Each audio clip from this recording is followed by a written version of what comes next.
Imagine a huge forest, bigger than you can even think of. That's the Siberian taiga. Stretching across a vast expanse of Russia, it is one of the largest forested areas on Earth. The taiga is a place of immense beauty and mystery, where nature reigns supreme and the wilderness is untamed. Winters there are super long and cold, and summers are short and sunny. The seasons change dramatically, painting the landscape in different hues. In winter, the forest is blanketed in snow, creating a serene, almost magical atmosphere. When summer arrives, the taiga bursts into life with lush greenery and vibrant colors. It's full of trees, rivers, and mountains. The rivers flow with crystal-clear water, and the mountains stand tall, watching over the forest. The dense trees form a canopy that shelters countless species of wildlife, making the taiga a thriving ecosystem. This is where Masha lived. In a small remote cabin nestled deep within the forest, she found solace and a sense of belonging. The taiga was not just her home, it was her sanctuary. Masha was a taiga woman. She embraced the traditions and lifestyle of her ancestors, living in harmony with the natural world around her. Her connection to the forest was profound and unbreakable. She knew all its secrets and how things worked there. From foraging for food to tracking animals, Masha had an intimate knowledge of the taiga's rhythms and cycles. She was a master of survival, using her skills to thrive in this challenging environment. Her story is about sadness, being strong, and how close humans and animals can be. Masha's life was filled with moments of joy and sorrow, strength and vulnerability. She formed deep bonds with the animals of the forest, understanding their ways and respecting their place in the world. It's a story the wind whispers. The wind carries the tales of the taiga, whispering secrets through the rustling leaves and the mist that rolls through the forest. Masha's story is one of those timeless tales, etched into the very essence of the wilderness. The taiga can be a lonely place, but for Masha, it was safe. It was home. Despite the isolation, Masha found peace and contentment in the taiga. It was a place where she could be herself, surrounded by the beauty and tranquility of nature. The 1920s were a really tough time in Russia. The country was in turmoil, and the people were struggling to survive amidst the chaos.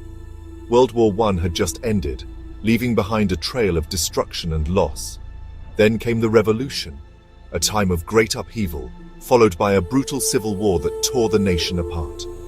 Lots of people died, and many more were sad and didn't have homes anymore.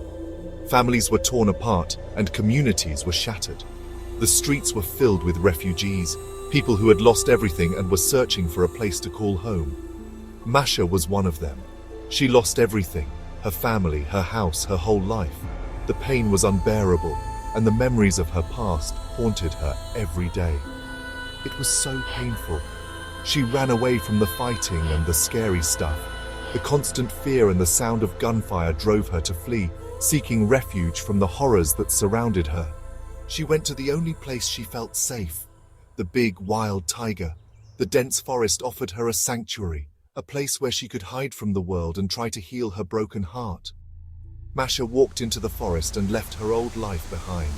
She embraced the solitude, hoping that the peace and quiet of the taiga would help her find some semblance of peace.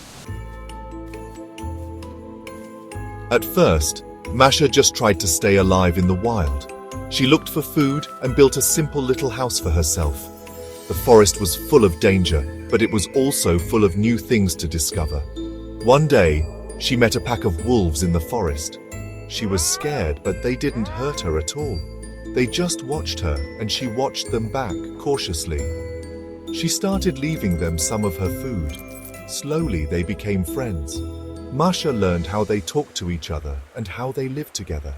They became her new family in the wilderness. There was one wolf that was very special to Masha.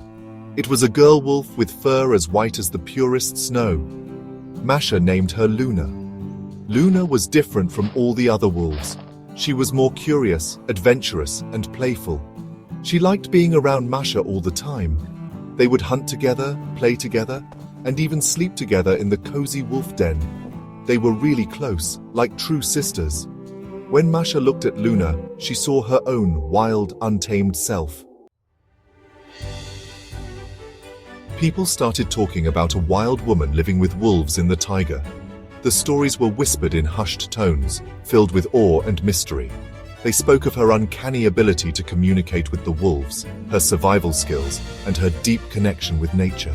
A Russian explorer named Vladimir Arseniev heard about it and got curious. He was a man driven by a thirst for knowledge and adventure. The tales of the wild woman intrigued him deeply, sparking a desire to uncover the truth behind the legend. He loved science, but he also loved the wild. His passion for exploration was matched only by his respect for the natural world. Arseniev believed that understanding the wild woman could offer invaluable insights into human resilience and adaptability. He went to find Masha. The journey was arduous, filled with treacherous paths and unpredictable weather. But Arseniev was determined, driven by a sense of purpose and curiosity. He wanted to hear her story and learn how she lived. He imagined the conversations they would have, the wisdom she would impart, and the secrets of the wild she would reveal.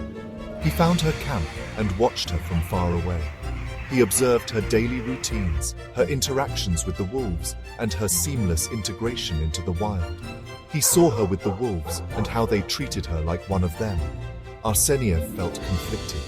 He was fascinated by her bond with the wolves, yet he couldn't help but worry about her future. He knew that if he brought Masha back to the city, her life would change a lot. The city was a world of rules and expectations, far removed from the freedom of the wild. But he also knew that she might not live for very long all alone in the wild.